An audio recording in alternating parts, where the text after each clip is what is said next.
when the American crowd realizes the most meaningful story on the pitch has nothing to do with the USA, that the team they should be cheering for isn't wearing stars and stripes. The most American thing they could do in that moment is actually the least American thing they've ever been asked to do: sit down and be quiet and let someone else out of the stage. Single ball is kicked. Something is about to happen that the United States has definitely never experienced before. Not the tournament necessarily. The tournament is the container. I'm talking about what happens when a country built on being the protagonist has to learn what it feels like to be the backdrop.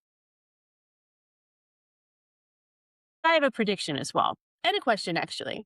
I think by mid-July, the answer is going to tell us something about the United States that even the United States doesn't want to hear. I do want to be a little bit careful here because this is not really a piece about football. I genuinely don't care who lifts the trophy, to be honest. It's just, I'm not a football fan. Nothing personal. I'm happy for whatever country does win. What I really care about is what happens around the football, like the atmosphere, the fans, the, dare I say, politics, but what a country actually does and what their culture actually does in a moment like this, whether it lets it in or it bounces off. So the United States is one of three countries that are hosting 2 billion people's favorite thing. For 5 weeks, parts of the world will be on U.S. soil, singing in American stadiums, crying in American cities, speaking languages that they've never echoed through those streets before, most likely, at least not on the regular and in a big crowd, because that's just not a normal thing in the United States. Okay.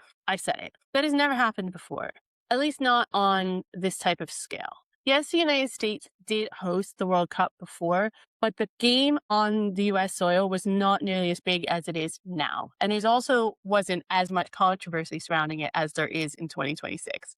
But here's a question that I've been asking myself since I started to learn the true meaning and theories behind manifest destiny and America being the beacon on the hill kind of thought process. Is the United States capable of actually feeling small in any context? Not humiliated. I don't want to see anyone humiliated, and I don't want to diminish them by any means. So obviously it's my home and everything, but just kind of taken down a peg, small enough to notice that other people's stories matter too. I don't know the answer yet, but I know that that is one of the things that I will be watching for. Here in Britain, the World Cup hasn't even started, and yet it's already here.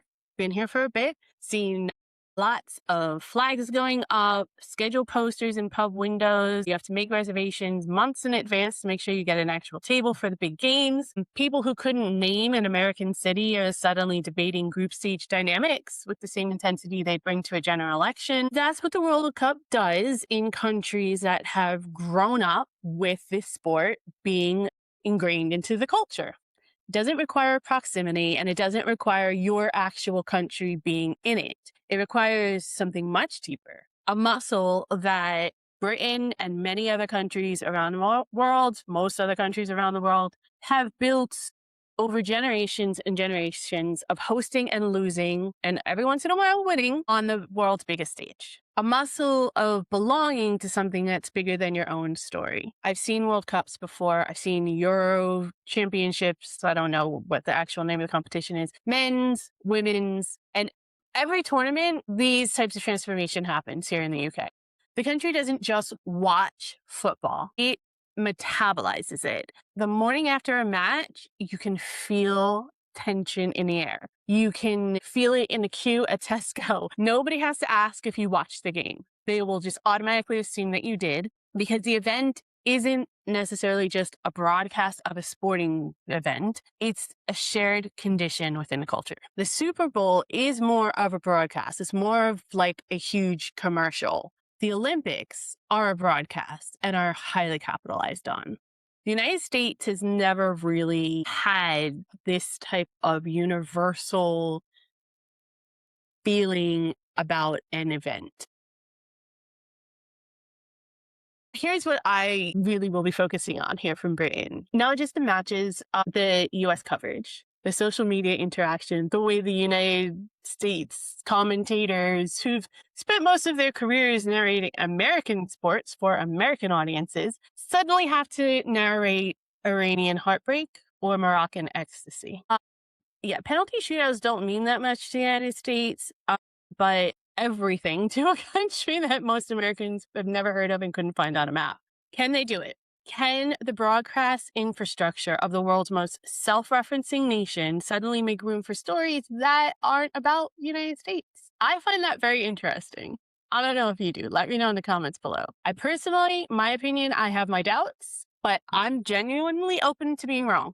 Because as I said, this sport is growing in the US. So we'll see. The thoughts about what I think might happen. I want to separate this from what I hope happens, by the way. What I hope happens is an American city, maybe like Dallas, LA, Kansas City, fills the streets with Brazilian fans and Argentine flags, Ghanaian drums, and for one night, a place that has only ever known itself suddenly tastes what it's like to be part of a world that doesn't revolve around you. Kind of hoping it happens in one of the lesser integrated cities, like LA is a little bit more integrated. So it might be kind of fun to see it in a place like Kansas City that's a little less, but I'll be looking for it regardless. I really hope that some kid in Atlanta sees like a Croatian fan crying after a group stage win and realizes genuinely for the first time that people love things as deeply as Americans love things, just in languages and rituals and histories and culture that have never been taught to value in the US. That's my hope. I genuinely hope that. And I hope it's more than just one person. But what I think might happen is a bit more complicated because I think there's a structural truth we have to acknowledge, the elephant in the room. The United States has spent its entire modern history being the other thing people watch.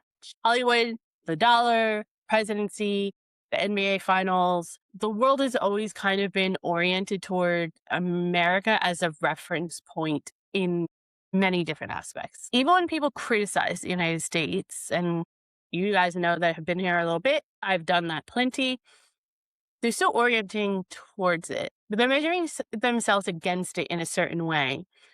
The United States is often the protagonist in everyone else's story, even when it didn't ask to be, or sometimes when it doesn't deserve to be. But the World Cup is going to kind of flip that. For a few weeks, America is just the venue, not the protagonist. Brazil's the story, England's the story, Argentina's the story, Japan's the story. And the United States is, for the first time in its peacetime history, which is tiny, is going to have to sit in the strange, uncomfortable position of being the backdrop of someone else's glory. Here's what I'm curious about, what I'm really watching for. How that feels as an American. Because I know how that feels. Like, how are they going to feel seeing it in real time? Probably for most people, the first time in their lives. Because I've been living that for years. I moved to the UK where, the United States is definitely not the reference point, and where my accent does not confer any kind of authority, where nobody cares who won the midterms in America. And it's a little bit disorienting at first. Definitely humiliating sometimes, definitely recently. But then also there's kind of this like liberating feeling, like this liberating moment. And that's the part I really want my fellow Americans to discover. Because when you stop being the protagonist, you get to actually listen and learn, and you get to notice things, experience other people's stories, not as background noise, but the primary events. And I don't know that the United States has ever had that opportunity at scale, at least not like this.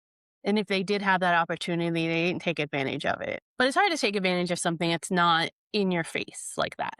So that's what I'm watching for. I'm watching for those moments. I think it'll come. Probably somewhere around the quarterfinals, I think, when the American crowd realizes that the most meaningful story on the pitch has nothing to do with the USA. That the team they should be cheering for isn't wearing stars and stripes, or the most American thing they could do in that moment is actually the least American thing they've ever been asked to do: sit down and be quiet and let someone else have the stage. America is all about the hero's journey. One nation, one flag, one victory. The American dream.